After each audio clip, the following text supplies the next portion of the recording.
they said, these guys are up for it. They're bashing us. Let's just stick to what we know, boys. Don't get caught in it. But they were so happy that they were in a dogfight, and it felt like they were playing a proper test match.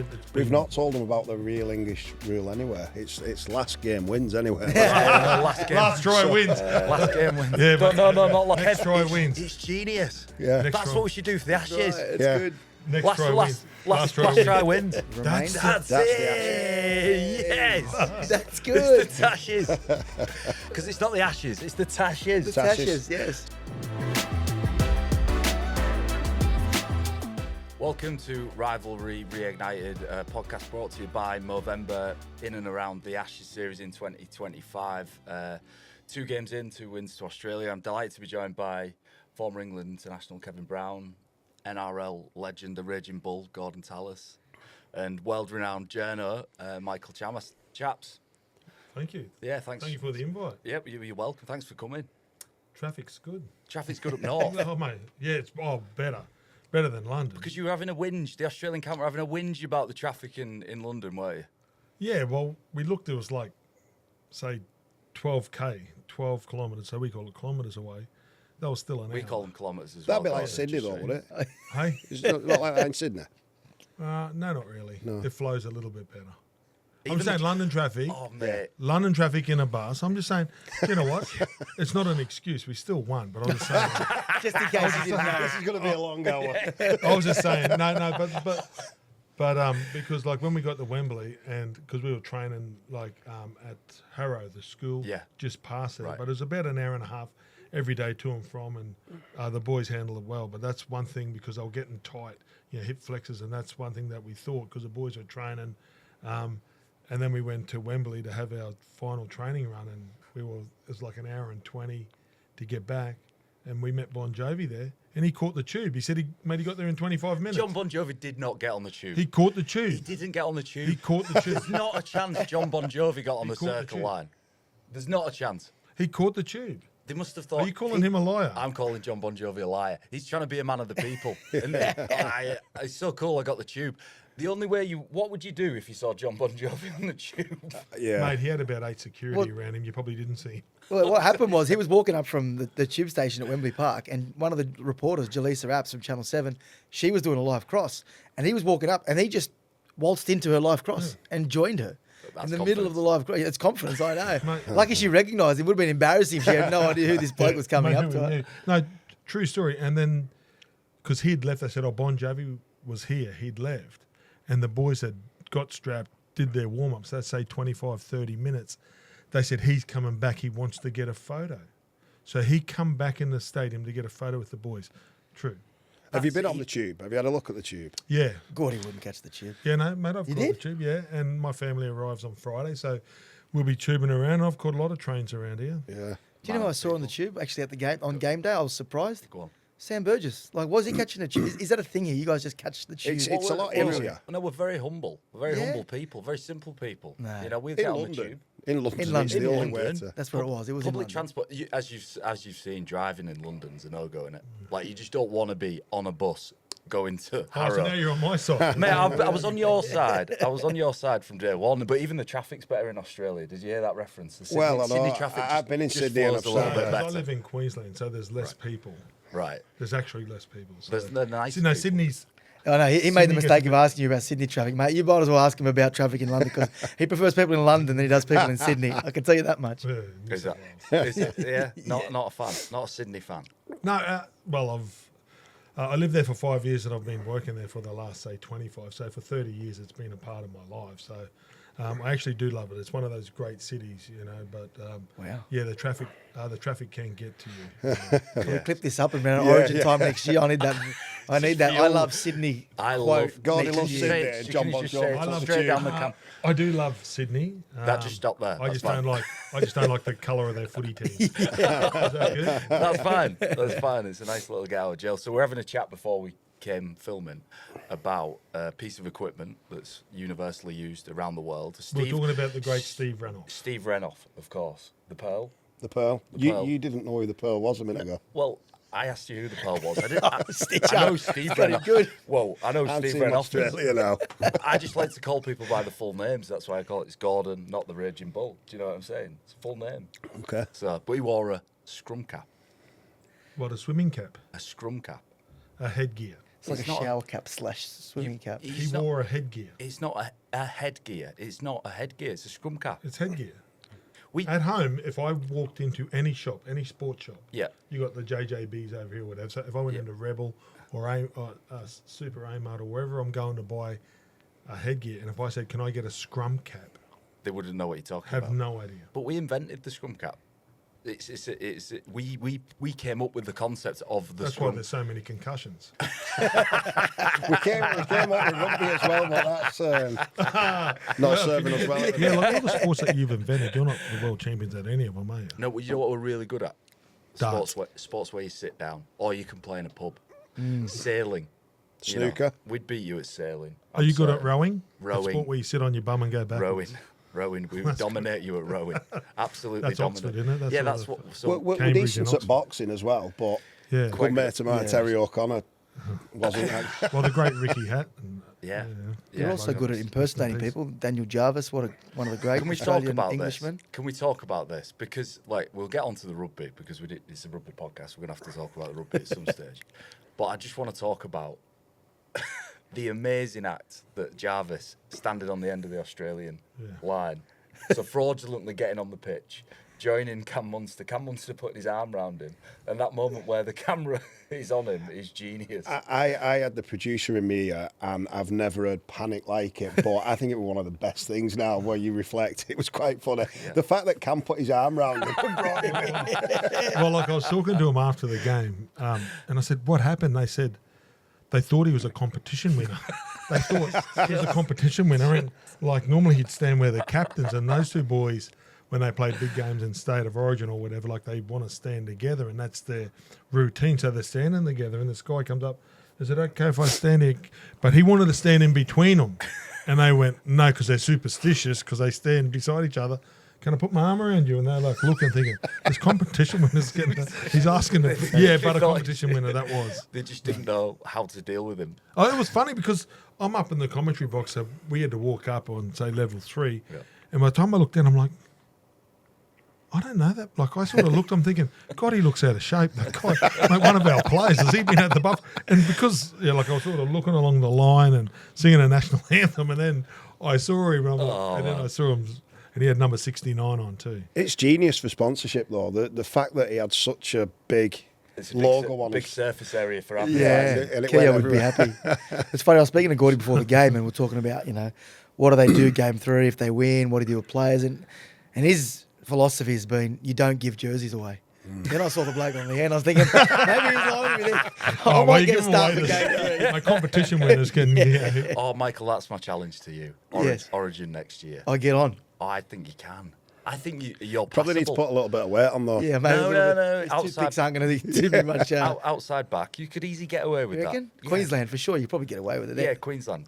I'll just sneak on the end of the Have you seen line. the size of Dom Young and Mark Nawonga-Nitawasi? They're not He's normal. the biggest winger. and They're not normal. Those people, are they? Yeah. Do you know when you're around some? Dom Young walked past me in a hotel corridor, and I was like, I've never been near him. Do you know when you meet somebody? big. Oh, Yeah. but in proportion big as well. Not like lanky, rangy. Wormsley walked past me. He's a big boy as well. Yeah. But he looks- should be big, shouldn't he? He's a front rower. The wingers, I know, like yeah. marking Wingers. Mark. What's Winger. the Aussie tech winger? Yeah, Was two of them. Winger. Wingers. There's Wingers. Plural. There's See, two. 'cause we just- listen, I'm I back again. commentate with James Graham. Oh, The wingers, Do you the correct? bottleless git or something. Git. he said that, and it's a famous commentary from over here. Yeah, Mick wasn't it? Morgan. Mick Morgan, there was Yeah, a fight. send him off. Send him off. Yeah. Send him off. And then he said that, and then because the Bulldogs were playing, and he's got so much passion, and he said it, and it sort of went, "What did you just say?" Because we'd never heard that term before, like the scrum cap type of thing. And then then he showed us the clip, and it's famous over here. It's massive, yeah. So it's Kelvin It's Skerritt. basically you got to have the bollocks to send. So the referee was a bottleless git. A bottleless git. A bottleless He didn't have the bottle to send him off. Yeah. But well, I worked with Justin Holbrook, right, over here, so he came and coached me at St Helens, but I was working on the BBC with him and talking about Lost in Translation. You guys use buggered a lot, don't Yeah, you? it's buggered. Buggered. You don't- Tired, unfit, But there's lazy. But it also has another meaning, Gordon. Did you Yeah, not you don't know? use buggered around here. Justin Holbrook was going, geez, he looks baggered. He's baggered. They buggered him up here. One of the BBC producer had to be going, just stop using the word buggered. So think twice when you're using buggered. Yeah. You might not be what I you mean. apologise to all the English fans. Great for Reece Walsh had to retract the statement, interviewing him after the game, and he said, because some of the fans were spraying him, and he said, if you're gonna give it, you have to receive it. And then he said, "Oh, that sounds a bit sus." A bottleless get buggered. I'm not having wingers though. Surely I can still use that. No, one. wingers is wingers. No, is- my I think it's the way you're good. saying it. The winger. Wingers. Wingers. I love the winger. Winger. Pass the ball to the winger. Alan Langer.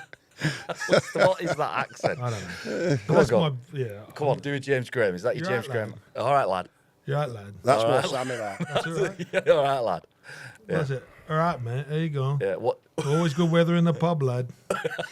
It's getting worse. It's getting worse. Scales will see. Yeah, that's it. That wasn't a Scouse accent, Gordon. It was just No, that's northern. northern. It's just you're doing Terry O'Connor or Barry Adema, aren't you? Am I? Yeah, That's- well, they're the ones that I talk to. Depending on the people you speak to. Yeah, so if you had a good trip over in the UK, Michael, family are over, you said? Yeah, no, it's been good. It's been really good. I got here probably 4 or 5 days out from the first game. Team's been great to deal with, and I feel as though that they do appreciate the fact that it hasn't been here for the last 2 decades, the Ashes Yeah. series, and you can genuinely sense that they all want to be here. I know there's a lot of talk back home in Australia around who wants to represent the country. Do they want to play for some of the Pacific Islands and represent their family? But you can tell with these guys, and Gordy would have a front row seat to it, that they're really passionate about this and they want this to become a regular fixture in the calendar, the Ashes series, and whether it be here or back home. But I think it needs to be. We can't be waiting 22 years to play the next series. Like it's a travesty. It's been 22 years. Yeah. Did you play in the last one, Gordon? 2003. I played in '97 Yeah. when, like, obviously Super League broke, but we played the 3 games against Great Britain. Yeah. But it was never so. It didn't get recognised as the Ashes because that's when the game split. But that was Super League, and that was really that was an honour. Then in 2000, we played the World Cup here, Yeah, yeah. which was it. But for me to come back here and represent my country at 52, it was quite an honour, you know. So to walk around and in London, it was a bit quiet with all the Southerners, but we certainly felt the hostility walking in to the ground in Liverpool and the boys, and that's the experience. That's what I remember, you know, going and the English being so passionate and singing, and you know, it's a rivalry that's been in our country for 100 years in so many different sports. So to come over here, and as a kid, like I remember in Townsville, the touring Great Britain side played in Townsville. Old school tour. And I met Henderson Gill and those guys, and I'm just like looking at that beautiful white jersey. It was just something different. And we'd get up early in the morning to watch the Kangaroos play, and it's probably like an honour that like our game probably was lacking. But I'm so happy it's back, especially for the players, and they sense the occasion as well, that it means a lot because, you know, these tours and Australia's been really successful, but a lot of good sides have come in. We'd had a fight to get the series, Right. and you know, and on Saturday it was a real old-fashioned Test match. And I know we won, Yeah, yeah. but it was old-fashioned. It was good, and First Great Britain 40. stood up. Yeah, man, I thought it was quality, and apparently we're getting bagged a little bit back home, but you know, the Great Britain side to play with so much passion, drag us into a level where we were uncomfortable. They ruffled our feathers a little bit, and it was great to watch them. You know, we were lucky in the end. Yeah, 22 years is too long, Kevin. Yeah, and just going back to what Gordy says there, the animosity, it is there at the beginning, but I've never seen a touring side get so much love from the England fans. After the game, we did probably an extra 30 minutes, and there was every player was still out there with English fans. There was a few Australian fans as well, but I think that shows how much the appetite is for the Aussies coming over as well from the English fans. And as a player, you don't want to play for England against just anyone. You want to play against Australia. You want to test yourself against the best. So 22 years, I just hope it can be Well, much that's the sooner, more question. Like, regular. does it mean as much to you guys? Like, More Yeah, than more- anything. more. More than Yeah, anything. right. I played, for my country, but playing against Australia twice meant more to me than you're testing yourself against the best, because everyone tells you when you pick a rugby ball up that the Aussies are the pinnacle. You want to see what you really like. Yeah, it'll be my career highlight that. In 2006, beating Australia, Sydney Football Stadium, you know, regardless of any domestic stuff, you know, that's probably... Playing against Australia, for me, is the pinnacle of the sport. And you just have to look at them, even if they've not played well for 2 tests. It's everything that's great about modern sport. The Australian outfit, like the development of rugby league in Australia is something that I just marvel at. I think it's incredible. The story of the growth of rugby league in Australia. And the 22-year gap was so interesting for me because in that 22 years, if we put a pin in where rugby league was in England and Australia 22 years ago to where it is now, there's been 22 years worth of just exponential growth in Australia, and we haven't managed to achieve probably that. even in the last 10 years. Yeah. When we played the World Cup final in 17, it was, you know, you knew you were playing against the best, and they were mad. But the superstars they've got now, Reece Walsh at 23, I can't ever remember anyone that good at that age, not just on the field but off the field as well as marketable. He's just something else. Yeah, to all the Great Britain listeners, it's like Brisbane Broncos. It's a big brand, and when Kevy was coaching, I went to training one day, and I don't often go to training, but I went there, and there was like 2,500 people on a normal game surrounding the field watching them train. Yeah, they do open sessions, don't they? Because we train sort of like on a public park. Right. But that would have been reserved for grand final week. Yeah, one of the days. Mad. Your last session, we might have got 5. Yeah. Right, but that's a norm. And that's Reece. That's just... That's Reece, and in Brisbane, right after games, like the crowds are gone up, and after games he walks around for half an hour, and there'd be so many teenage girls and boys that love him, and I got my own competition, and he paints his nails, right? Yeah. Back home up in Townsville, and there was about 1,500 kids played in it this year. There'd be 700 kids with their nails painted. Seriously. 700. That influential. on And rugby. everybody's got his pink, like he's... They're getting his pink shorts Yeah. over in England. All the kids are trying to get pink shorts in England. You can't get them in England. These at the BSC, There's aren't that they? market. Like these pink They're on their shorts. way. And I said to a couple of my son's mates, I said, "What's the pink shorts?" Reece Walsh. We've not seen Reece Walsh, so it's massive over here off the back of such a young man. Do you have to sort of pull him back from the media a little bit as coaches? Nope. Oh, come on. We haven't got him this trip. No, do you Not know why? once. You haven't got him once. Oh, look, he's spoken post game. Yeah. To be fair to him, Right. But there has been I don't know if it's Reece or if it's the staff. We'd like to sit down with him and have a proper chat like we are right now, and delve into the mind of Reece Walsh. But we haven't yet. But I don't know if it's him. Well, I don't know. I don't know if you've. He's very shy. He is? No, mate, a bit like. So I've known him, on and off for about the last 3 years. When he's at the Warriors, Nathan Brown, like one of my mates, sort of coached him. So we're sort of sitting there, and then when I come in, I thought, here we go, the rock star. He's humble. He sits on the bus. He doesn't say anything. He gets off. He gets up. He shakes your hand. He eats. He can sit by himself. He walks down. He's totally different. And it's like one of those rock stars that until the lights are on, that's when it's sort of like he grows. Yeah. But as soon as the lights go off, it's like, can I just walk the streets as... Like, I reckon if he could, he would walk the streets as somebody else. But game day, he loves turning into that guy. But it's not him. Where you see Fox, or you see some guys, Munster, some guys love the limelight all the time. Yeah. He tries to shy away from it as much as he can. Is that going to be his biggest challenge? Do you think, coping with that? Or is he already there? Do you know what I mean? He's already there, is he? Well, if you look at 23, that when Brisbane made the grand final, lost to Penrith, he was the superstar of the game. Everyone wanted a piece of him. And then I think in 24, that may have not got to his head, but maybe the pressure and the spotlight, it saw him dip in form. And it wasn't until the back half of this year where he's just picked up, and I feel like he's just embraced it all and just realised where he sits in the game. And you see with some players, and Gordy would see this, with some players when they go post-match and they try and address fans or young fans, it's because they've been asked to do it. Of course. Whereas you see, it's genuine. Like as I mentioned, my family's and my kids in it. They've been at training sessions. He makes an effort to go and speak to them, say hello, and have conversations with them. That's not fake. He genuinely wants to. Yeah, right. He genuinely wants to bring a smile to these kids' faces. And what he goes through, you don't stay back a half an hour after games or going when people are waiting outside the back of the ground and do what you do if it's not genuine. And that's where I've got a lot of respect for him. He's going to stuff up. He's going to make mistakes. Yeah. He's young. He's going to learn. And he's Well, in this that year, generation. This year, like, he had 2 instances with Yeah. his mate that punch in the head and that toilet thing. Him Yeah. and his dad or whatever put the toilet in. Are you aware of the toilet? Yeah. Like, I thought it was, like, I didn't think it was that bad. Well, no, but it's the modern world, isn't it, right? So people get offended. The people are just looking for something to the be offended. professional offenders. They Yeah. get offended with everything. Yeah. And there's, Well, I put a new toilet in. What did you? Did you do it? Come on. it's got a It's 10-gallon beautiful. tank. Here we And go. I'm so disappointed that I didn't do it. I just hold it. And then my missus goes, mate, the wife goes, don't you dare. And I'm thinking she gets, because you don't look like Reece. God, You're I not would going to have- get away with I it. would have loved to see you in a pair of pink shorts drinking out your pink- toilet.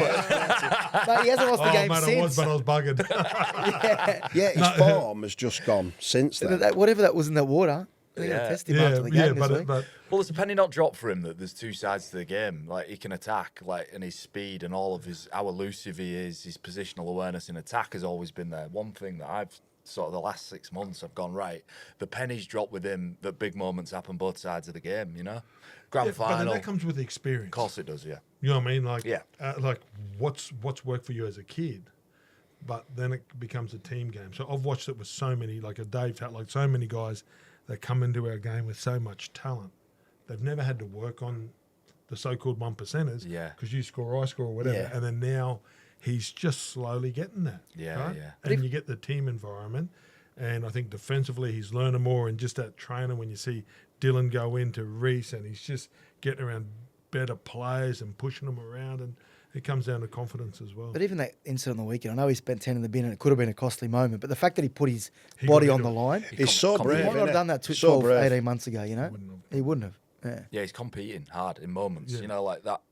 The NRL Grand Final was just about him competing, wasn't it? Yeah. It was just when he didn't need. You know, like there's sometimes in games, Kev, like where you could, if he wasn't in the shot and didn't come into the picture, you wouldn't criticise as a pundit. Like, I No, you wouldn't don't criticise I wouldn't have even picked up he's not there. But it's only when I'm he sure starts that's turning a up. Michael Maguire, because whenever I've played against the Michael Maguire team, even if you beat them, you know you every minute and every second they're going to try the best. I think it's the greatest 80-minute performance I've seen Yeah. on grand final day, right? Yeah, yeah. And we're going to argue because there's been so many good No, but performances. everyone will go back to that Nathan 23, but that was 16 minutes of greatness. Like Nathan, people forget, in 23 against Brisbane, he was, I don't want to say ordinary and disrespect him, but he wasn't very good for the first Yeah, 60 yeah. minutes, and he just turned it on. Whereas Reece, from the start, with the ball in defence, he did everything right. Kamitha chased down Papanas and he saved tries. So and the one at the end, wasn't it? The Yeah, Eli Katoa Yeah. in between, Oh, he similar to got what he it, did yeah. with Jake Wardle in the first test. So. and that try, The try when he scored the first He one was- as well, where he just went. he was out on the right, Yeah.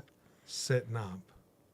Kobe Hetherington makes a break. He gets on his bike and goes. He changed. Yeah. So he sees. And that. it was the momentum of the game that he was changing over and over. Yeah. And over. But Melbourne was so much better in that first sort of 20, Yeah. 30 minutes, and he just got him on the back and He's carried one him. of those guys though that when things start to go really well for you, he tends to, like, you seek action, don't you? And he's turning up where the action is all the time. That's what great players have always done, isn't it? You know, he's seeking possession at big times in games. He knows he comes up with clutch plays. Yeah.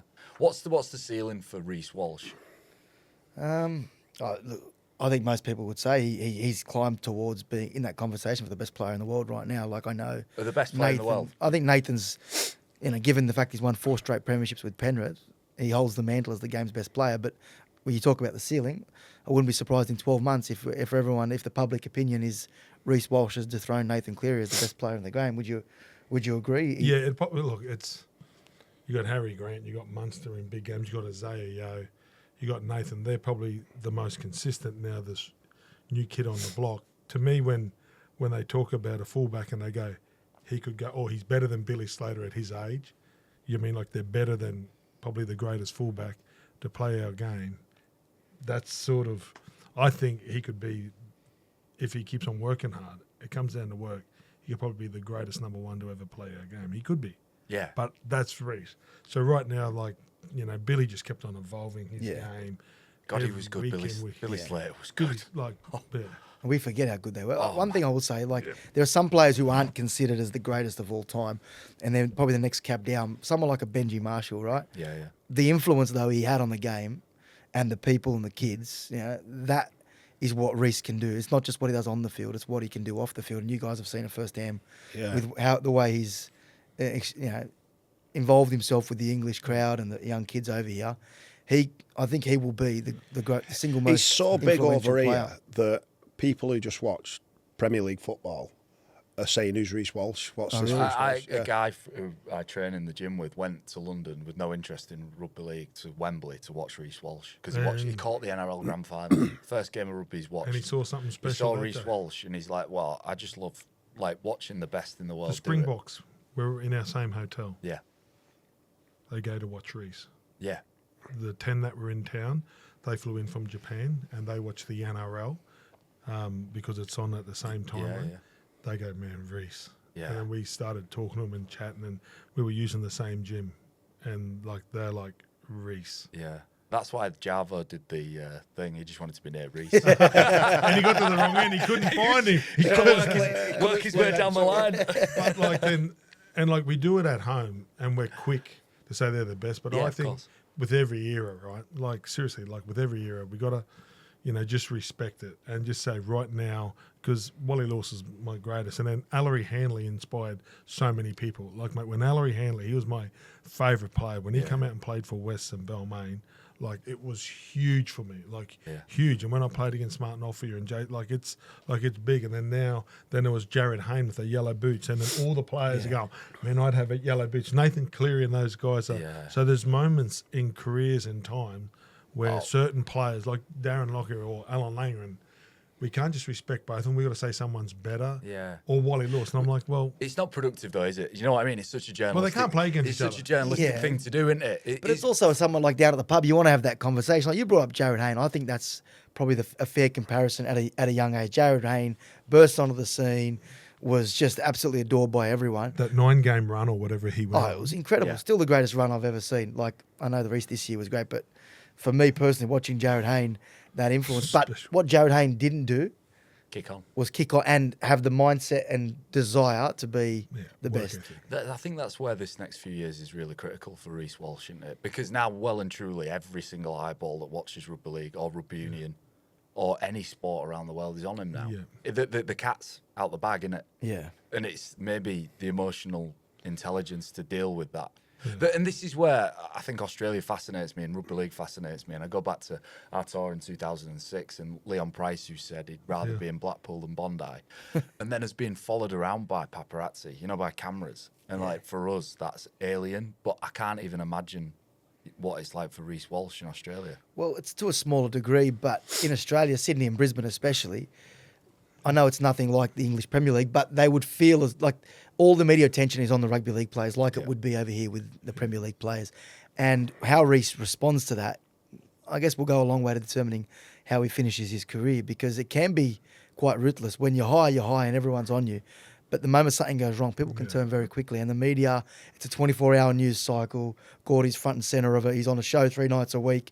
Like, you can't escape it. And some people don't deal well with that. No. Some people can't handle a limelight, whether it's positive or negative. So if he can keep his head screwed on, Reece, and not be affected by what's said and get himself in a situation where people turn on him, then anything's possible for him, because it's a bit of a fishbowl, Sydney and Brisbane, for the way...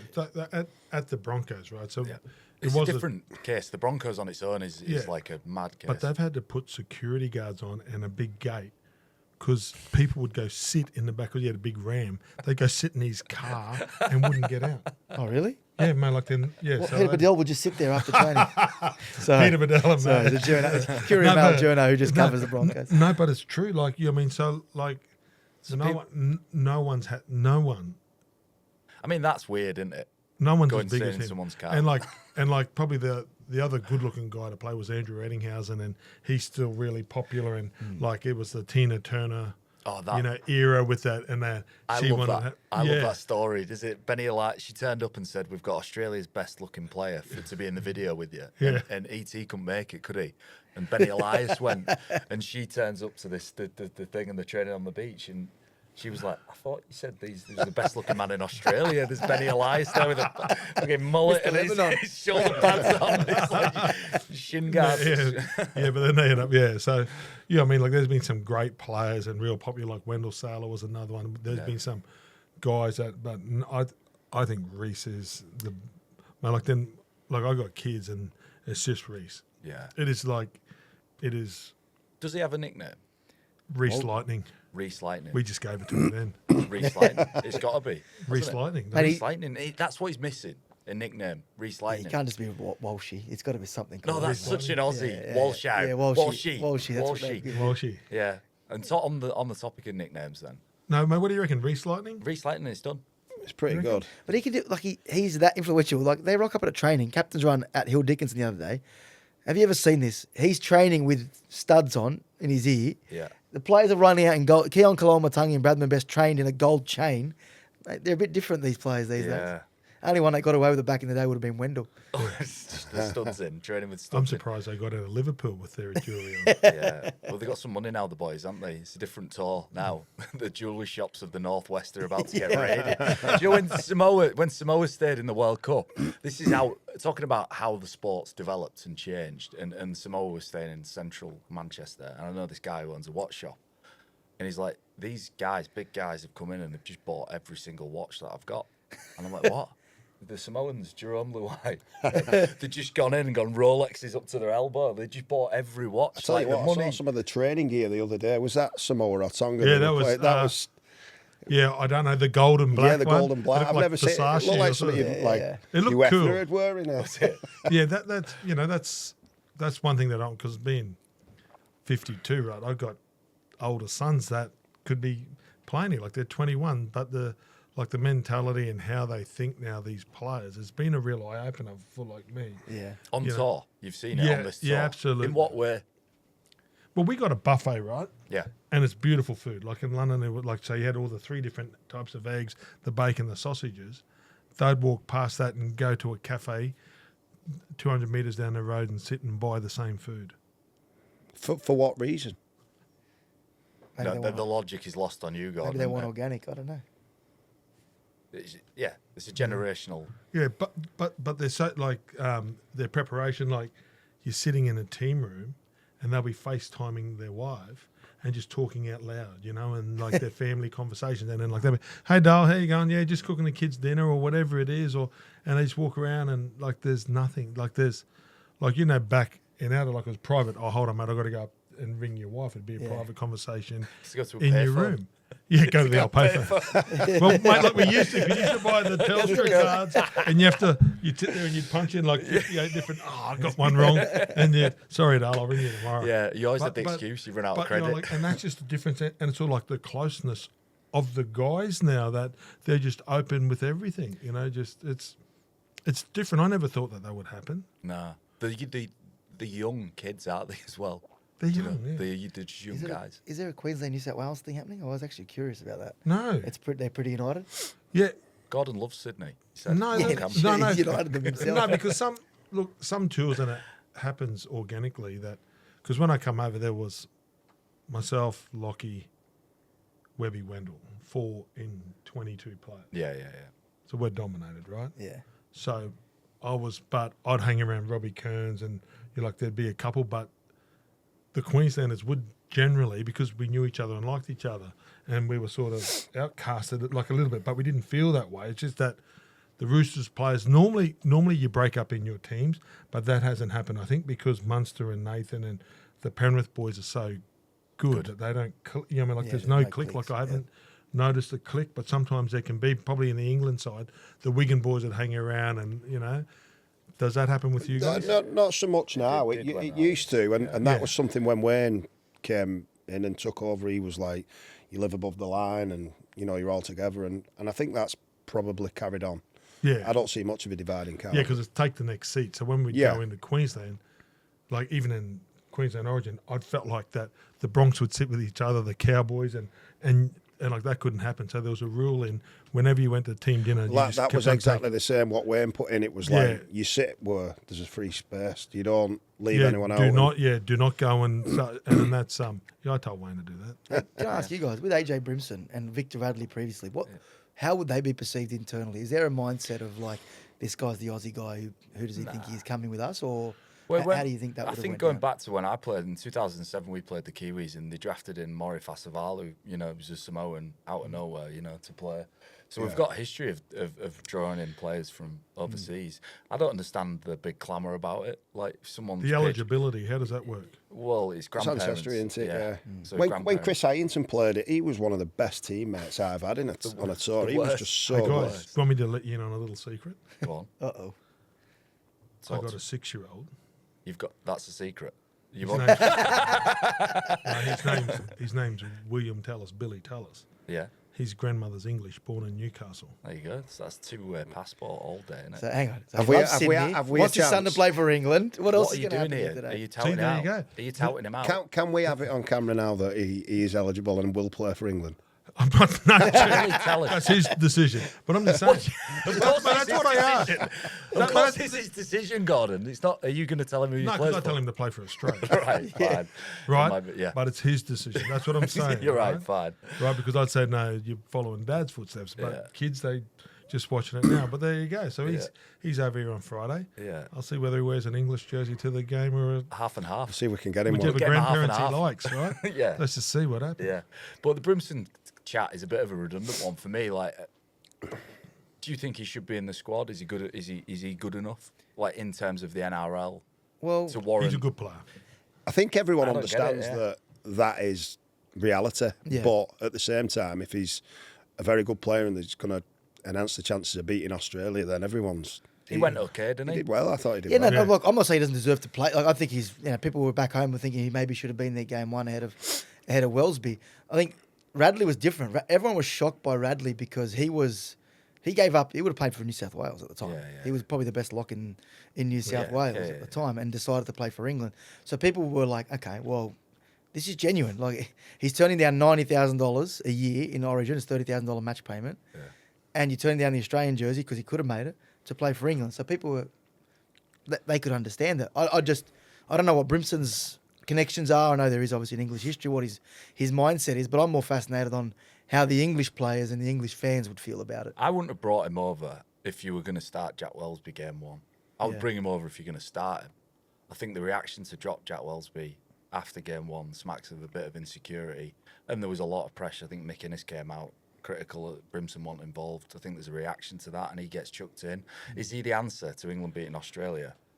He's not. Do you know what I'm saying? He's not the answer. He's a good. He's a great player. Like I'm not saying that's. Our issue is not Jack Wellesby or AJ Brimson. Our issue is not one or two players in the NRL or not.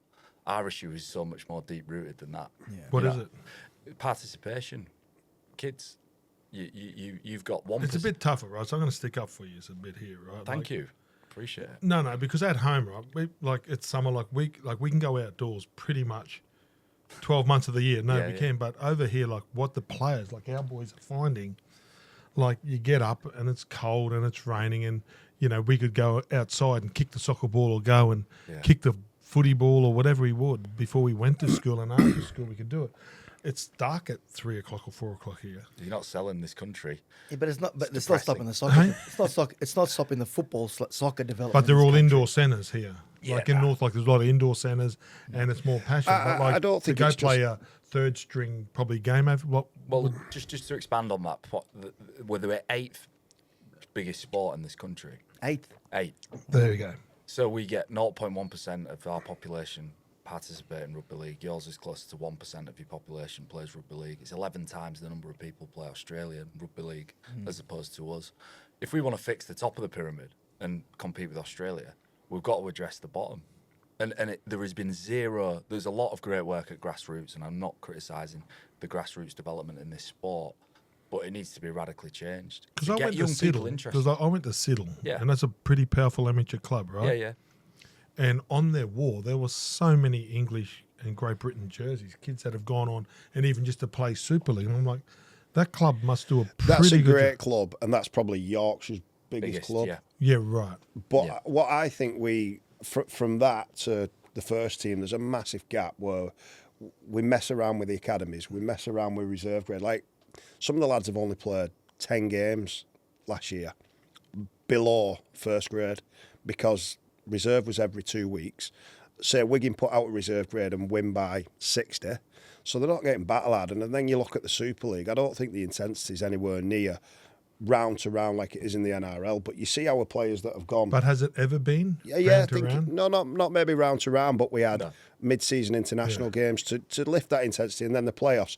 Our English captain's not played for 6 weeks, and then we expect him to go against the best and be intense. Well, I think that's the top of the pyramid, right? That the problem is the most visible part of our competition, the Ashes, is our competition versus your competition, and at that level, we've fallen short. Now, we can either keep trying to have this argument about how we compete at the top, or we've got to address the problem, is that football, soccer in this country obliterates, takes all TV revenues, steals young athletes who have zero chance of making it in that sport, absorbs all of the interest, media attention, and you know what? The rest of the sports in this country are left with fuck all. And until we address that, it doesn't matter. I would even say, right, let's not even worry about England competing against Australia, for example, for 10 years. Let's just see how we go. But put a 10-year plan of developing grassroots. We don't play rugby league at school. Though? Like, for example, you're talking about how do we get these kids to play? Well, what do you think the impact of Reece Walsh in Australia coming out That's here for the first exactly time it. We need more of it. Will have on the young kids? You get them playing because they're thinking, I want to be like this guy. I want to play rugby league. So it's a bit of a catch-22. And I think the discrepancy between the nations is highlighted by the growth in the Pacific. That's a danger. It's great for rugby league, but it's dangerous for English rugby league because the risk is, okay, Samoa and Tonga have become so competitive. We don't need to come to England to get anyone out. Like, that's the concern is, do we break away and just become this Pacific game and you've got competitive games all the time? Or do you actually try and grow the game in England? Because it's needed. Because to be truly global, you need England. France has been forgotten in rugby league 30, 40, 50 years ago. There was some sort of presence of rugby league in France on an international level. Now it's not. So the growth of Tonga and Samoa is brilliant for international rugby league, but it poses a potential problem for England if they don't get their act together going forward. That's my view, and I think the fact that Samoa were they in the World Cup semi-final here three years ago, playing at Emirates, got the win. As much as it's good to have those big games, there is a concern if things just start to continue to dissipate here, then you'll be left behind. And I think that's why it's so important what Peter Volandis said about going global and helping out the Super League and not necessarily taking over, but giving us a leg up to go, well, there's how to do it. Up, not a hand out. Yeah. When English Rugby League was at its best, you guys played in opposite seasons. Yeah. Right? Yeah. You didn't come and buy our average players. There was Brett Kenny's, there was Peter Sterling's, there was Wally Lewis, there was the top of the line players would come over and have an 8-game stint at the end of their season. If they had a poor year or whatever and they could top up their money, the clubs would let them. We'd get the Ellery hand, we'd get... Yeah, and then that's when I thought both games were probably at their best, And then now I sort of find that the Super League clubs go for, a fix over here and buy players that probably aren't going to make it in the NRL and not give the young English kids. Well, we've just opened our quarters up now to 10. We can have zero player influence on the decision to open up the quarter spots, which essentially means a lot of the squads in Super League are Queensland Cup teams. And we want the Aussies coming over and the Kiwis because they sell tickets and they're great players, but not lads who no one's heard of and have not played NRL. Yeah, that's right. You're like Jared Rear-Hargreaves would have added to your comp and all the young kids around. Like Bevan French and people who played NRL, brilliant, but then again, someone like Bevan French, to be honest with you, like when he first came over here, he was struggling to get a go in the NRL. But he played NRL. We're getting players that have been nowhere near, and they play Q Cup or New South Wales Cup, and then they get a big contract. But it'd be sad, wouldn't it, if the players who I came through playing with, the overseas players, Jamie Lyon, Matt Gidley, if that era's gone, do you know what I'm saying? Yeah. Is that gone? Well, I think financially we're that far off, though, aren't we? Yeah. Tell me this: could Wales and Scotland put aside in the big competition? No. Why no not? interest? There's nobody plays rugby league in Wales and Scotland. I know they devolved from Great Britain to Scotland, Wales, Ireland. It's not as... It was a disaster. It was a loose heritage, wasn't it? It's England, What about... Because Wales nearly beat us in the game. Yeah, when they had Kieran Cunningham, Lee Breers. Yes, Lee Kieran Breers. He chipped over the top, Welsh rugby... Seriously, like Freddie... They were all Welsh them as well, by the way. Sorry? They were all Welsh, people. They weren't... No, because... But you said there's no one playing, and that's what I'm saying. Not now, that side there... Now, mate, they had us on toast in Australia, and then we were looking around, and Kieran Cunningham was going down short sides. like that, and they caught us by surprise. And then Lee Breers chipped over and chipped over again, and we're sitting there going, "What is happening?" And we're looking, Freddie, Lockie, Joey, these blokes weren't supposed to do that. I don't think it's surprised though. The international game in rugby union, like England, no, it's Ireland, Scotland, like that has flourished in the last 20, 30 years. And even though it's, in my mind, it's an inferior product, it's helping them on a domestic front because the international game has the exposure. Whereas in rugby league over here, the international game has been a bit of an afterthought for 20 years. Well, we've a massive chance now to take over because the rugby union is struggling, especially in Wales. It's dying. So a lot of the, like Wigan and Saints now, are tapping into the young rugby union players and getting them in the system. So there is a chance if the NRL and Super League come up with a deal. I think it's What does that look like, do you think? Like, there's no way let me ask you this. Is there any appetite to switch your seasons around so that there's almost like a 12-month cycle between Australia and England? With just all the reasons that Gordie The weather's referenced. so bad. It's too bad. It's too dark. It's wet. The pitches are ankle deep. Frozen. In mud. Like, there's a lot of reasons not to go back to it. It's hard enough standing on a sideline with a microphone in Hull, KR, in March. You don't want to be doing that in November. You know, it'd be difficult to switch. Yeah. Is rugby league played in schools in Australia? Yes. Yeah. Big school competitions. Big school competition. But not- all the state schools. So that means no private public schools. So the private schools are all rugby union, a bit like Harrow here. Yep. They're all rugby union. But a lot of the state schools would be playing, and say the biggest school in Townsville where I grew up, they would have a rugby league program. So you can go there and study rugby league. Yeah, rugby league is not universally played in schools. It's not on the curriculum in many schools in the north of the country. The school where we trained at, exactly my point. I opened up the stock exchange, and Julia, like the boss, is a mad rugby league fan. Right.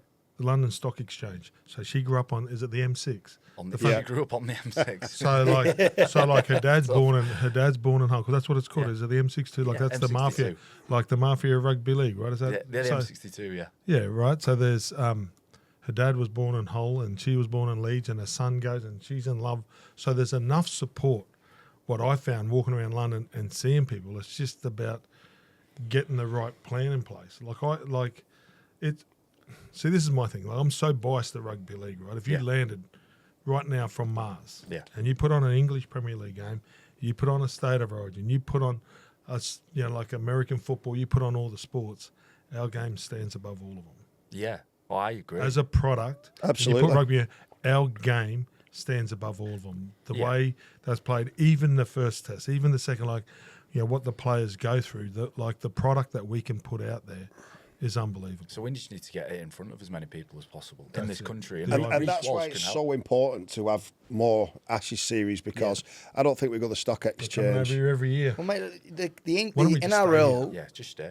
The NRL is too big. Like, the NRL becomes such a business that they can't afford to go backwards. If you ask the players, the competition is too long.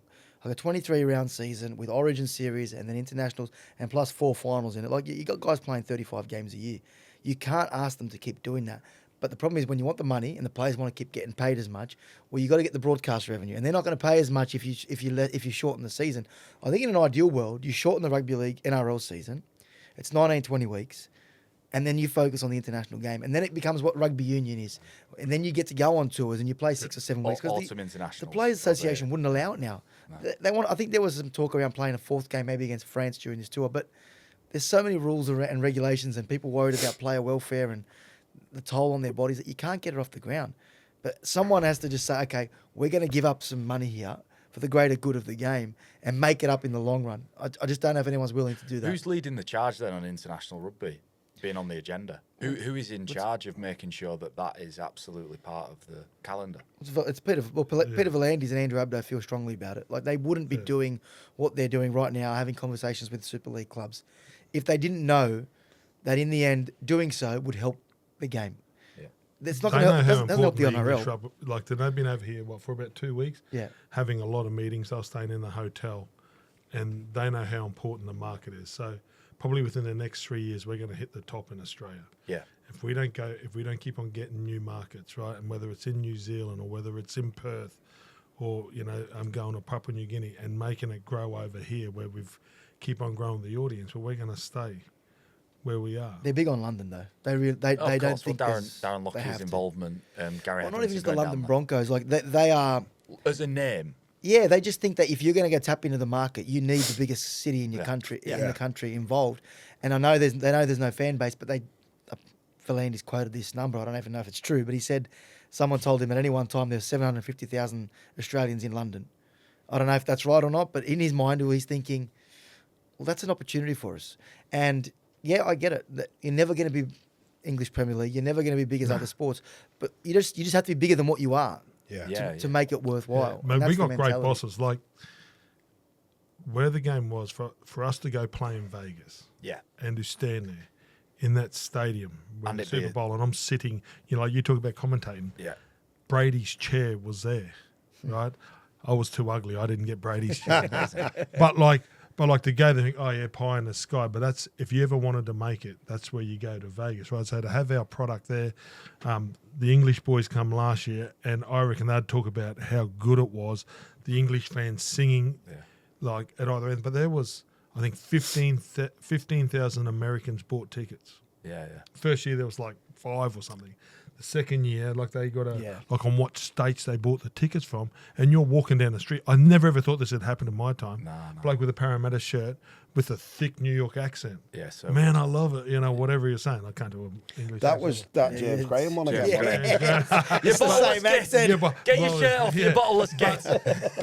But like the banter with the Americans, and then I had a mate, and he goes, well, I support the Broncos. He goes, oh, yeah, suppose everybody comes and supports the Yankees. So they even had the banter, but they loved it. Because through COVID, the NRL was one of the first games to get back up going. on. So they would watch it because they were bored at home. And that And goes back to what you said before about if you just put the product in front of people. In Super League, we've bashed it a bit today, but we still have a product that is unbelievable. Like, the top games are fantastic to watch. I don't and know if we bash sometimes it. I think we're just better realistic, than the yeah. NRL because it's not as defensive mind. Like, it's a little bit more open sometimes. So if we can just sell the game and get it bigger, people, like I've been in that many places where football people who come and watch rugby and go, no, fair play, I'm going to get a season ticket. You guys are behind. Like, you guys are on pay TV, right? It's not on free to air. That's the one difference. Like, we're on free to air and pay television back home in Australia. But at the moment, it's on pay TV? It's on Sky. It's on Sky, yeah. Sky and free to air as well. Yeah, There's is it? It's on free to air. 10 games free to air. I think 15 Is it this 15, year, yeah. So there was more and it's grown. So That's important. Well, the evolution of the TV deals is undoubtedly the most important thing, probably. As the market changes, it's just changing overnight in that space. It's just different now. What does a partnership look like? You guys spoke about the NRL and Super League and how it could work. In your minds, what does that look like? I spoke to Eamon McManus the other day, and he said, well, there's talk around you partner up a club with another NRL club. But he said, we already have relationships with certain clubs. You're disadvantaging those who have good relationships by forcing relationships upon them. What does it look like to you guys? My big concern about how it looks is the politics of it, right? So in this country, you've got multi-millionaire business owners who then put money into clubs. They're committed, pot committed by millions, 10 million, 15 million, Emma McManus, 32 million, whatever is in the pot. Now, if you were a rational sort of businessman and you put 32 million quid into an investment of something, I struggle to see them going, hey, by the way, Peter, you're now in charge. Yeah. That's the problem for me. But then that's when, but if they don't. yeah, that's the alternative. What happens? Because if they don't, they're going to stay where they. Because that's in They might rugby. not believe that. So Gordon, we've that's got the problem. So we've got I some think they really do. great administrators at home, and there's billionaires that are involved with all these clubs. But Peter's been able to get us all to pull on one, and for the first time ever in rugby league, because we're all rusted on and we're worried about our backyard, but for him to get up and pull our game in the direction, and I think that the English, owners here just need to trust that he knows how to drive the game and put your self-interest and your ego in your pocket for the interest, because I think he can. And pull the whole in England game at the minute, there's never been more animosity between clubs, ownership. Disharmony. How it looks is independence. If we can get that, and it's good for the game. So what is that like? Wigan and St Helens don't get on. It's the owners. It's not. Everybody's it's got not the on same field. vote. Everybody's got the same Even voting the clubs, rights. not even the Super League, right? Yeah. So like the game, the clubs all vote on things matters to go through. Super League, all vote on anything changes. But Salford have the same vote as the St Helens, so we could have a situation where Wigan and Hull KR are like leading the way by a mile and get voted down by clubs that are not as resourced as them over initiatives like, what's happened in this country this year is the governing body got hollowed out, and then the clubs decided this is a group of people we want to go and be in charge of the game, and then Peter Volandis has come out and said that can't be the way to do it. And he's absolutely right. Of course he is. So then what we need to do is, I agree, Peter Volandis has set a course, right? He's plotted a course and he's charging, and the game's being pulled through this space that he's created. Now we need to get in that jet stream yesterday. You're a very clever guy, because what he's done even for horse racing at home, it always used to revolve around Melbourne, really, was Victoria, and he's taken on the biggest, right? Like the Melbourne Cup. And what he's done for racing in New South Wales is unbelievable. Yeah. Like the Everest and all these races, like they're sold out, and then the prize money. So in a short amount of time, he knows how to drive a market and a business. And we are like, I've never been proud of being a rugby league person. Yeah. Now, to have he and Andrew Abdo in charge with our game, I feel safe, and I feel like that he sticks up for us, and I feel like that we're all behind him, pulling, and we don't agree with every decision that's made, and especially journos or whatever, but we just get behind the Magic from Magic Round to Vegas to wherever we're going. It just seems to be working at the moment. Yeah, he's good. Yeah. Have you got any concerns about Peter Volandis? No. I think he's a bull at a gate, and I love that about him. Like he's just going to do what he believes in. The one thing I will say in relation to the Super League, I think the clubs were spooked midway through the year. I reported the story because Shane Richardson was leading the charge of this NRL Europe, which is going to be a 10-team comp. That was the notion that he'd put forward, and it was the message that was getting around. And there were some clubs in the Super League thinking, we're going to fight for our survival here. If this is what they want to do, 2 teams in France, who's going to miss out? So why would we get behind this if it's going to mean that we're going to actually vote on our And I think that was when a group of clubs who were worried about that got together to say, no, we're going this way. Yeah. And everyone had a vote, and the bigger clubs were like, well, we want to go like that. Yeah. And they got dragged back, because there's clubs who want to raise the cap, but there's quite a few clubs who want to decrease it as well. Just to go from the outside in as well, if you're Peter Volandis, right, you're in Australia, things are going so well, everything's motoring on, you're looking at expansion. And over here, you look over here, and the club's owners have ousted the executives. They've put in their own. They've expanded from 12 to 14 teams in a decision that is now 3 months away from being live, with not enough players. That looks unorganised and chaotic, doesn't it? Yeah. So we need some structure and organisation, and we need somebody like Peter Volandis to take the game by the scruff of the neck. And I think he's got no intention to bring it to 10. I've spoken to him the other day about it. He doesn't. Whatever was portrayed out there as Shane Richardson's plan wasn't reality. Shane Richardson and Blake Solly have the relationships with some of the clubs, which is what led to the meeting between Simon Moran and Mike Danson in Las Vegas with the NRL.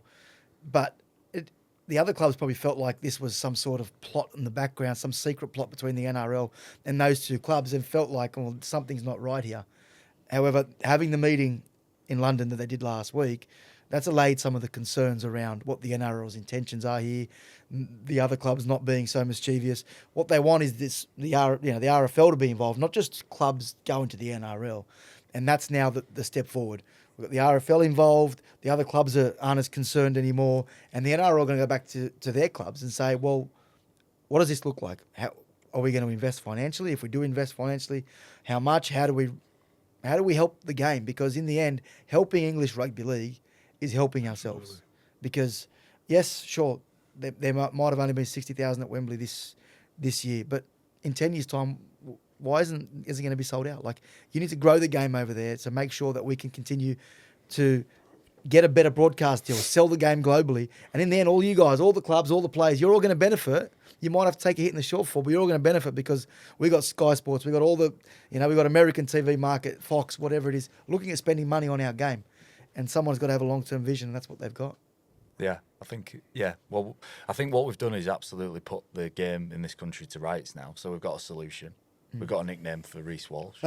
Yes. It's been successful, this podcast so far. Reece Lightning's going to stick. Should we get on to the Ashes? Scrum cap. Yes. Talk about the Ashes. Scrum cap. Scrum cap. cap. That's it, yeah. I thought it was a rump cap, a nice steak. A rump cap. That sounds delicious. Rump, yeah, It's yeah, lunch. a rump cap. Yeah, Do yeah. you really want to Yeah. go there with the Ashes? You though? guys only have sirloin over here. You don't Where have have you been? We don't. What do you mean we only have sirloin steak Well, over every here? restaurant I go to, it's only sirloin. What restaurants are you going And to? it's 200 grand. I'm like, feed the man meat. You're We are staying at the wrong place. Where are you going where they But just we're- serve okay, 200 so grams? we're in I've Kent. never been in a restaurant in England where they just go, no, we exclusively do 200 Well, grams sirloin steak. every menu you go to, we might have like an eye fillet, a sirloin, or a rump. This So is we not get three different. Gordon, this is not revolutionary stuff. There's lots of amazing Maybe not steak at the buffet restaurants. at the team hotel. Can I When throw go some there, when names I at get you? home, Okay. and when I get to my little home T-bone. league. Go That's- to Hawksmoor in Manchester if you want a really good steak. That's 2 hours away. I'm in We're, Leeds. we're in Warrington Bar and now. grill. It's on the way back. Michael will take you for lunch. Come to York with me. I went to York yesterday. It's beautiful in York. Beautiful. I love you, Hook. York's good. Love You you. see, right, just on this, there's a good point I was going to make. When I went to Toronto, I played in Toronto, Yeah. and the only time that CN24 is there, I don't know, their big morning show, you know, like the morning show thing Yeah. that's on telly. Lee are coming to town, or I don't know, Batley, or no interest. Yeah. London, York, bang, phew, we want you on. You know, had us on the morning show because London were coming to town. Because York are coming to town. Now, they're names now that are global, aren't they? They're not names that are Because really... York are back in, aren't they? Yeah, York... They're run by an What are Aussie, they aren't they? called? Clint Yeah, Goodchild? Clint and Yeah. Paul Vaughan's just signed there. I thought he was Clint, you know, Clint Greenshields, the player who came Oh, up. yeah. No, I because thought met him. he was Clint Greenshields' brother. So He's a I Queenslander, said Clint. With the to him, same name. how's Clint? How's your brother? And he was like, what? Yeah, no, And then 'cause I it's- met him in a pub like last time I was here, and he said, I just bought, you know, and we're going to try to get back in. I said, good luck. He's Yeah, been brilliant. he's been brilliant for York. Yeah, he's a brilliant. big country boy. That Yeah, just yeah. Thought he'd just buy the team. Yeah, He's had a I few, think he's a he's had a Brisbane few fan. 200 gram sirloins. yeah, he's a- But Ashes, anyway, 2-0. How smug are we feeling? You feeling great? Gordon, you're looking happy. Is that happy? I don't know if it's constant. yeah, like a rat with a gold tooth. Hey, no, it was cool. Like I was really nervous. It's the first time in a long time. Like, but to get away in Wembley, like we really wanted to. Yeah. Get away to a good start, and we did. And in the second game, Great Britain fought back. It was really tough. I thought, you know, to break it down, like your halves probably missed a couple of opportunities in the second game, but you know, and that's what you're talking about. Where your game's at. If you have Nathan and Munster in your side, Yeah. that's how. That- you know what I mean? yeah. So that's the difference, right? Yeah, for So, sure. mate, your forwards were brutal. They were, you know, in our face. They ruffled our feathers. A few sin binnings. I actually really enjoyed it as an old-fashioned Test match. First 40 minutes was you know, Wembley wasn't a test match, was it? Do you know, it didn't feel, it was, I get it, it was, it just didn't feel like No, it it. didn't. Because Australia made a lot of errors, England then made a lot of errors off the back of it, and it never got to a level where I scrappy. thought, the game never bit No. anyone, did it? It never got to that point where, you know, you taste blood in your lungs, whereas this one, the first 40 minutes did. My issue with it, Kev, was, I'd equate it to like a boxing match. It's like England can stand in the middle of the ring, jabs, but they've not got a knockout blow in them. No, I thought England were the better side in the first half and put a lot of pressure on. I was talking to Sam Burgess and we said, hopefully the energy that they've got in that first half will pay. And the first 10 minutes of the second half is going to be crucial. And that's where I thought we let ourselves down. And what Australia have an ability to do, though, as soon as they get a chance, they just look dangerous. They look dangerous with the ball, where I think we could still be attacking now when we might not score. Well, this is where we beat, obviously, Tonga and Samoa 3-0, 2 series. But I think there's a conversation to be had about the style, our style, how we play. I think essentially we're like a tin pot Australia. So we're quite mobile, you know, we've got good legs. We try and play with a bit of structure, not too dissimilar from Australia, but we're not as good as them. You won't beat us playing our style. No, exactly. So we It's like if the English soccer team went and played against Brazil, their style, are they going to win? I don't know how Brazil at the minute. No, but you're no. See, so my point is, see, so Melbourne Storm Yeah. have been really consistent. Out Yeah, there. yeah. Penrith. Yeah. There's a style that they play. If you go and think, I've got to play their style, you don't beat them. Nah, because that's what I thought we saw at the weekend, is 2 forward packs competing hard. Yeah. right, really hard. And then we saw two edge defences who were just I probably. think if that had been the first game, I think we'd all be really excited for 2 and 3. The first one was a bit of a. Yeah. It was a bit of a pasting. Yeah, it was. It felt like that. And the second one, I don't think they were much in it at all. A couple of tries they scored. Yes. You know, Munster skips across. Yeah, it should have been a penalty for me, that really. He should have gone down. Well, that's how we officiate it in England. You normally have to go down. He ran round the back of Crichton, didn't he? Yeah, Crichton goes through. Yeah, but normally, even if they don't take the defence out, I don't know what. But it's the timing of it and the depth. But what we normally see is people take a knee. Yeah, so I think they were waiting for that. But anyway, it's a try, and then the second one was a ricochet. You've got so much talent in your side, but I actually thought that day they were there for the take. I think 9 or 10 errors in the first half. If we'd have converted 1 or 2 and put them under pressure, and let's see what they're like. We've not been in front yet. That's why we beat Tonga and Samoa, is because you don't have to attack so well to create opportunities against them. Defensively, they're a lot more erratic than Australia. Yeah. Look, you can say what you want about Australia in this Ashes. Like, they might not have been great with the ball. Jesus Christ, I could watch them defend all day. The scramble. I could watch them scramble and fight for each other all day. Talk about Hudson Young, Crichton. Those two guys in particular have just had wowers as a series. Kevin's message, right? It's been together and making sure, because when you have really short trips, and there's so many dominant players. Harry wants the ball to money, and you got Yo, and so there's when two sort of worlds collide, but they've been able to put their ego. Then you got Reece at the back. That's just like, hello, I want the ball anytime. So like for all those guys, with the way they want to attack the game, but defence is a team thing, and that was the pleasing thing, to be there and have all that football and get them to throw against you. So what was the chat at half time, Gordon, when obviously the Aussies knew they were in a game, but it always felt... I'll tell you, the players' chat, they got a smile and they said, these guys are up for it. They're bashing us. Let's just stick to what we know, boys. Don't get caught in it. And Tino apologised because he should never have... He thought he let the team down by getting sent to the sin bin. And so the boys just addressed it themselves. But they were so happy that they were in a dogfight and it felt like they were playing a proper test match. And that, to me, just sitting there and, like, it's cool because I've been in that moment. We won at Wembley the same. And then, I got sin bin like Tino. Like, I come out hit, I get sent to the sin bin. We lose. There's pressure on us in the third game at Allen Road. Like, there's a lot of pressure, and they sort of had that feeling. And that's the mindset. I thought we did the opposite.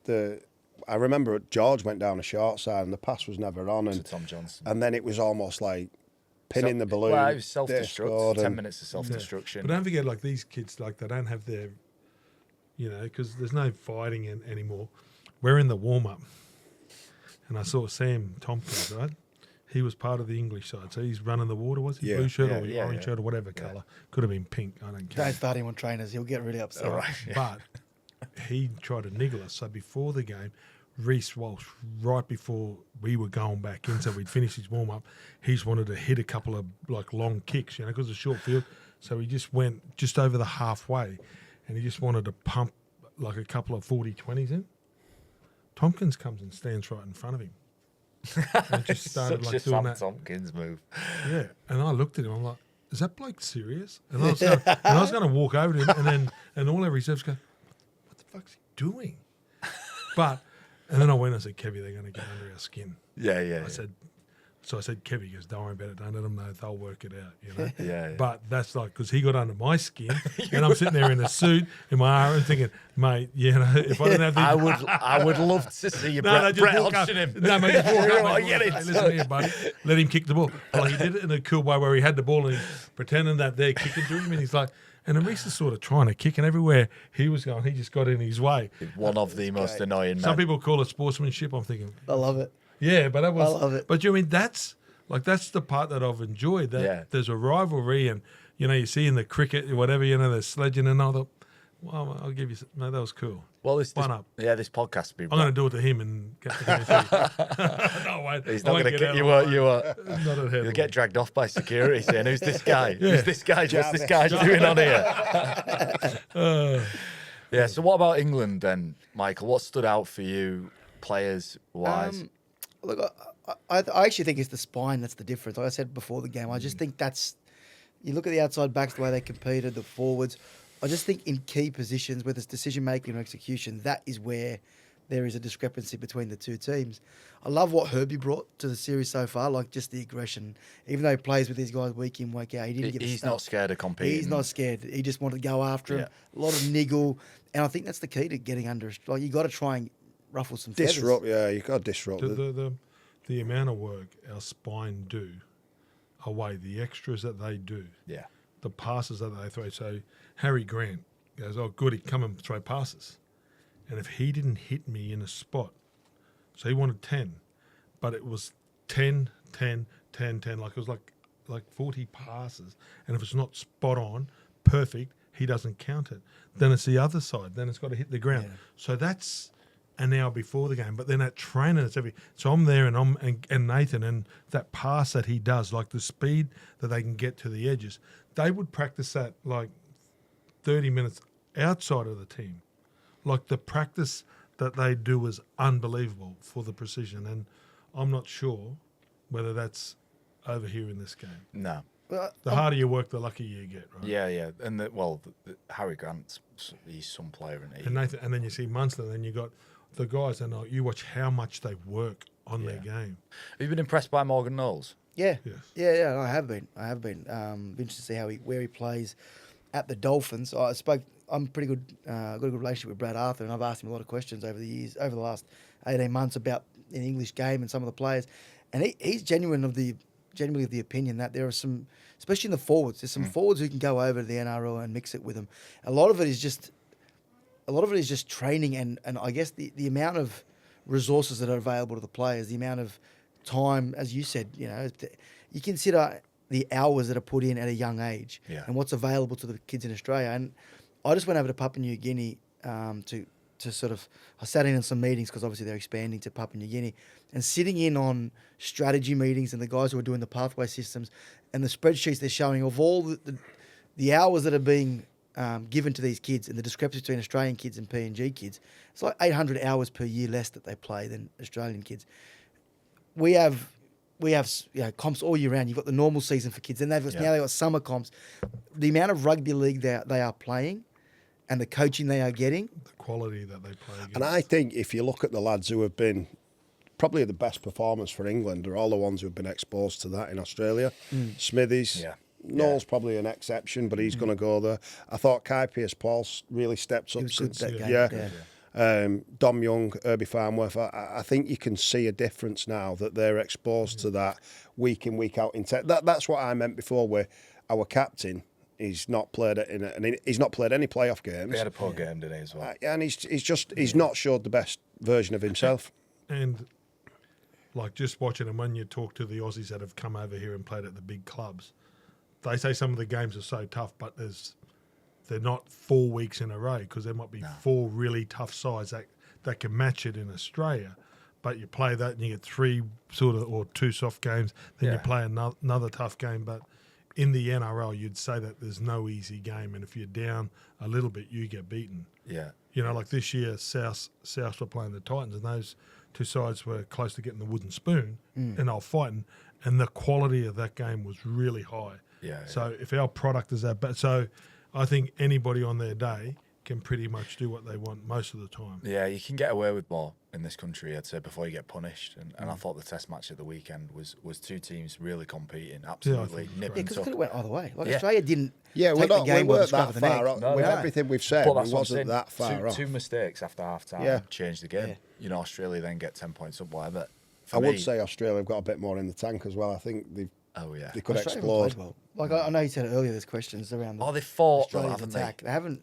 They've been hungry. They've really. I think. Do you know what I've loved about the Australian team is that not the quality, like nothing to do with the quality. Do you know they've come over here, really embraced the competition, and they've had a crack for each other in tough conditions. Like it's not always Silvertail stuff, is it? It's not always beautiful to watch rugby league, and especially in the north of England. We can drag you into the pub car park and fill you in. I like how you guys played against us. They're not used to it, right? Yeah, I could tell it after game 1. You go, they all had black eyes. You know, Angus was talking it was about rough. some of the things. I told him, don't stand in a tackle, right? So Shane Webke, we won a grand final with Harvey Howard. We're playing at Twickenham. I said Webby, because in '97 I stood in a tackle and I was straight around the beak, right? Angus He got a belter off Jake Wardle, didn't he? mate, gets smashed, and he goes to the and so He he was blows getting him a kiss. interviewed after the game. Mate, Right, and then got Lindsay there. Collins, right? So all the boys are bust up, and I said, you don't realise that they're going to get you, right? They're tough. yeah. Sure enough, after game one, they sort of, game two, they go, you're right. So Shane Webke, right? So we're playing at Twickenham, and he's standing in the tackle next minute, crunch, bang, blood's everywhere. Said, I told you. Shut up. I said, mate, don't stand. to the floor. And then Angus, right, loves standing and fight. I mean, Angus wants to stand and fight in the tackle. I'm like, sure enough, bang. He's going to get drilled. Get mate, they can't hit you in the head when it's on the ground, right? In a They can ball. just stand on it. But yeah, like that's the part, and that was tough, and we've always known, and you know, from Malcolm Reilly to Ward and all those guys that have come, and Terry O'Connor, like there's never been. He's not I also Terry's no not. Terry. He's got a tough head. Well, Sam Burgess, I believe, is nearly one of the greatest forwards to play in our game, Yeah, right? yeah, absolutely. And I say and I think Sculthorpe is probably one of the better English players that I've ever played against. Yeah. And he never come out. 2001, 2002, he was untouchable, wasn't he? Yeah, he was. What a player! Yeah, he was. We had him. Like if he come out home, I think.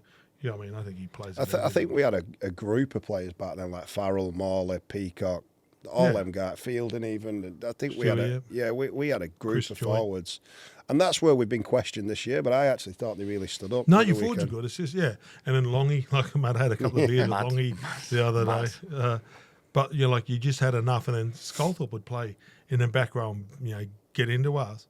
Then the next week he'd be playing 5'8" or something. Or, Yeah, he or plays him 6. and Andy could just swing and Yeah. play, and then it was good. And Jason Robinson. Yeah, I think we need to get back to sort of that stage, where we've got these big stars and we're competing. But I agree with Kev completely. I think we're competing with you in loads of really tough areas. The hard parts of the game, we compete.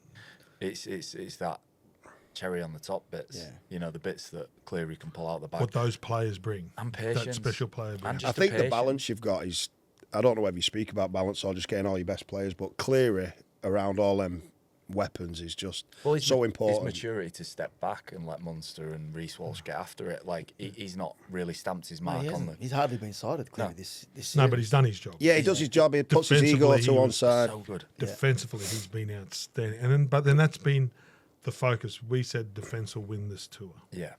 Well, it's One won. try, It's won. 160 minutes. It's It's pretty won. good effort. And Well- that's what Kevy, like, from day one when he got me on board, defence will win us this tour, Yeah. mate.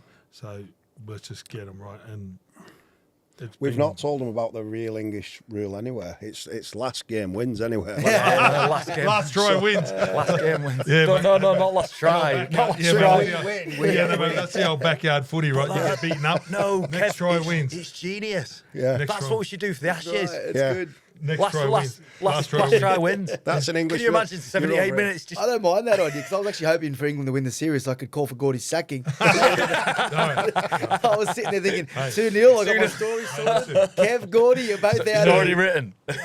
Didn't you hear that? I just dropped the pin that my son's English. We'll watch out for him. We said as a twist throughout the podcast, one thing we've suggested is as a twist, the Ashes. We're going to trade you the cremated remains of one of our great stars to go in the Ashes, and you take it home with you. And you're going to give us one of your great stars cremated, and we take it if we win it. So you're going to take home the Ashes. My question is, do you want us to cremate Paul Sculthorpe for you? Who would you take back? No, who would you take back if you have to cremate even if any they're former? alive. Okay. Who are we Even if killing? they're alive, yeah, it's We're going to kill someone. Well, you don't have to kill them. We'll just kill gonna them. burn We'll just burn them. We'll call it an Irish. Burn them. In my eyes, the greatest English player would be Ellery Hanley. So you want to take Ellery's Ashes back? I think Ellery Hanley's, to me, Yeah. but you've got so many. So that's But you your can decision. take one each, Michael. It's up to you. One each. You've got Ellery. Ellery's in the bag or in the Ashes. I'll take Sam Burgess. He didn't reply to me when I tried to get an interview with him. So I tell you what, mate, He's going to get murdered. mate, there is a lot of ashes just in that head. Yeah. Oh, my word. You'd have to that get a big? massive trophy. It's that big. Yeah, he's got a cow's head. Yeah. He's just got a Frisian He's neck like 8 and a head. half. So you It need won't to be get like those the cricket fitted Ashes. hats. Yeah. That Like cap wasn't fair. Oh, yeah, that's not fitting. Gordy, you've got a fair melon on Yeah, you oh, too, mate, haven't you? Mate, that's what I know. Some 7 3/4 when I buy those fitted hats. Sam's I put it on and come down. He put a bucket on. He's like, it's massive. I know. I've got a big head. Who are you killing? Oh, we already decided. I'll probably take Reece Walsh out. Oh, Mal. I'm Heavy worth it all as well. You make some money. Mal, that's another. Mal would fill the Ashes, wouldn't Oh yeah. he? It'd be efficient. We'd only have to kill one person. If we killed Mal and Sammy, we need a keg to fill the Ashes. Oh no, maybe Steve Renoff and just get his Madison. Just a the Madison scrum pad. Was it? scrum cap Scrum cap. on Scrum top cap. of the Ashes. See, we got bagged for calling it the Ashes at home. I saw just on some sort of social media. Well, like that boring cricket people.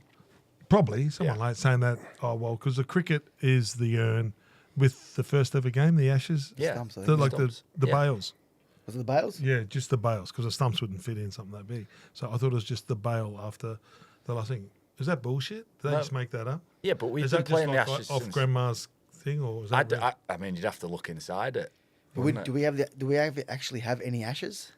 What do you mean, any Ashes? Like- we need to burn something. That's what Yeah, I'm that's what I'm saying. saying. Do we have it? Like, but why is it I'm called talking the about Ashes? Well, you burning. said that you created all this. I thought you guys would have some already. No, we I need thought to you burn wanted- something for it to be called the Ashes. Okay. And I'm saying a former player, but it doesn't have to be. Maybe we just burn the stumps, or maybe the corner flag. Stumps? Yeah, the corner See, flag, because a yeah. lot of the Queensland Or legends, Reece Walsh's pink a lot of the shorts. Queensland legends get His ear. sprinkled at Lang Park. What, when they die? Yeah. That's a bit weird. Yeah, well, Arthur Beetson's ashes are buried under the Sydney Football Stadium. Really? Yeah. Where do you want to be buried, Kev? Probably just in a graveyard. No, like, I don't like. Yeah, so like the Wally Lewis come out the other day. So Peter J. So there's a few Queenslanders. Wally Lewis But is Lang still Park, alive. yeah, I know. All right, but Lang sorry. Park in the early days was a graveyard. It was. No, true story. The site is a graveyard. Really? Yeah. Well, there you go. I've taught you about scrum caps. You've taught us about Lang Park. It's And been then a fair there's- trade. No, well, you brought up the Ashes. I'm thinking I could just, Yeah. I noticed he didn't take Gordy. Could have No, he wouldn't helped you take- here. Not while he was Taking him here. on. He got brought up last week, but then we thought we didn't know he was coming in. So if you just want to watch back, you wouldn't take Jimmy. we needed to get you here. To, Jimmy Graham. Oh Yeah. yeah, didn't think of Jimmy. Yeah. Man, how's Jimmy Graham going? Is he good? In what is way? he a legend over here, Jimmy Graham? James think Graham. so. Absolutely. Yeah, Yeah. massive. Yeah, Yeah, he is. Yeah, He is. He's a combination. He's a Scouser. Yeah. He's Cumbrian as well, and then he's got red hair. Now you put those three things together, it's essentially the same chemical components as dynamite. And that's just a stick of dynamite that's waiting to go But he off. goes for Everton. Yeah, he does. Yeah, he's a He's from Scouser. Liverpool. He goes, and we argue about it all the time. So I work with him on Sundays, every Sunday, and he has this award. He only gives it the Englishmen Right? or people with red hair. Perfect. That's That really narrows it down, doesn't it? There's like 6 people that gets his award every week. It's just like this cycle. Do you know, have you He's ever seen, biased. when he played, when he'd do this with his finger, right? Can I ask what that is? Yes, because in football, if you pointed at the referee, you get a yellow card. So instead of pointing Oh, he at the told me it referee- was drinking games. No, is it balls? It was so he wasn't pointing at the referee. Yes. So they started penalising people for You pointing sure at it's the not? Pull the trigger? No? Okay. No, sorry. it could be that. That sounds better though, doesn't it? If James Graham's pulling the trigger. He still maintains he didn't bite Billy Slater. Oh, He bit his ear off. I know we he don't did. go there. It's a bit of a sensitive Why one. is it? Why is it? I don't know. I just got told by because I do a lot of stuff with him on the Byron, his podcast. But we just got told don't go there. So I've just refrained from going there with him. I would love to. But he's not here, so go No. there now. Well, I Because can't- Billy's got a new nickname, 18 months. What's that? Ear and a half.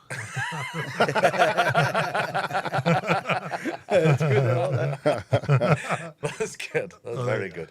Well, this podcast is brought to us by Movember. It's a men's mental health charity. Yeah, I saw that at the So game too. grow a moustache for the month of November. I've got a running start because if I didn't start, I would never get there by the end of November.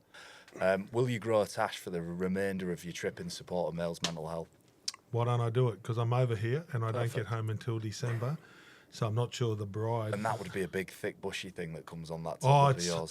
it's horrible. It Is looks it? like a bit. It's got a bit of red, bit of ginger, bit of I don't know grey. how you, great. I don't know how you go with him, though. No, You'd be a scary Well, figure. I like Charles Bronson. Michael. no. Like I did have the big bars. I'm in. Yeah, so am I getting a commitment, a Movember All right, commitment, I'm in. Michael?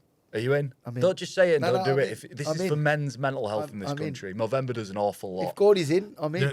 Yeah, it's a massive initiative. I think there's some shocking stats. I think 1 man every minute dies of suicide in this country, aged They said that between before the 24 game. and 30. So in the little length, how long's this podcast been? There's about 300 people have died probably in that Yeah. time, you know. So it's really serious. Thank you both for coming on the podcast. Kev, thank you for coming on. Are you going to Tash? I forgot to. If we're all in, I'm in. Yeah, we're in. I'm just worried about my employees just saying, you're going to go on the news with it. Well, you said you weren't bothered about them when you wore that Yeah, T-shirt, that's true, didn't you? actually. You got me there. No, it's a great excuse, and Yeah. no one. Absolutely, can No one. question. Yeah. It's the Mate, right. you get a rite of passage. Yeah, do it for your grow more. And then at the end of the month, we'll clip it off and we'll burn the remainder. That's That's it. the Yes. Well, not mine, Tash- because no one gives a Tashes. shit. But The Geordie's. Tashes. Mate, mine will be No, the we're calling it. It's the Mate, called mine the will be the Tashes. That's good. It's the Tashes. So then the cricket can't be bothered with us because it's not the Ashes, it's the Tashes. The Tashes. Tashes, yes. So we've got Gorden Tallis and Michael Chammas' cremated mustaches. That's it. And maybe there's 1.5 me and there's a Kev. bit. I don't know if you're going to go. One doesn't No. look like you got one I think coming. it'll be ginger or blonde. I'm not sure. Strawberry blonde, we call it that. So yeah, Strawberry blonde. well, Yeah. we'll hopefully see you next year for the rebranded Tashes.